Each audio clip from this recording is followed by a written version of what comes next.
ঢাকা-টাঙ্গাইল যমুনা সেতু মহাসড়কে বৃহস্পতিবারও ছিল তীব্র যানজট। তবে শুক্রবার সকাল থেকে যানবাহনের চাপ থাকলেও নেই যানজট। যমুনা সেতু থেকে আশিকপুর বাইপাস ৩০ কিলোমিটার এলাকায় নির্বিঘ্নে চলাচল করছে বিভিন্ন যানবাহন। মহাসড়কে গোড়াই, মির্জাপুর, টাঙ্গাইল বাইপাস, রাবনা বাইপাস, এলেঙ্গা ও যমুনা সেতু পূর্ব পারে যানবাহনের চাপ লক্ষ্য করা গেছে। যাওয়ার পথে আল্লাহর রহমতে ইনশাল্লাহ আজকে কোনো আর জ্যাম নেই। আমি খুব সুন্দরভাবে বাসায় যেতে পারবো আশা করি। আমি এলেঙ্গা যাব।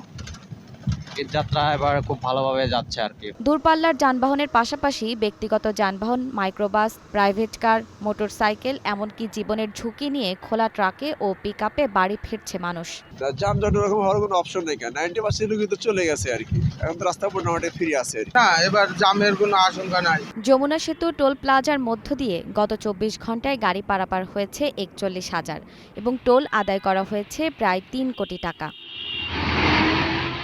জেরিন জামান, গ্রিন নিউজ ডেস্ক।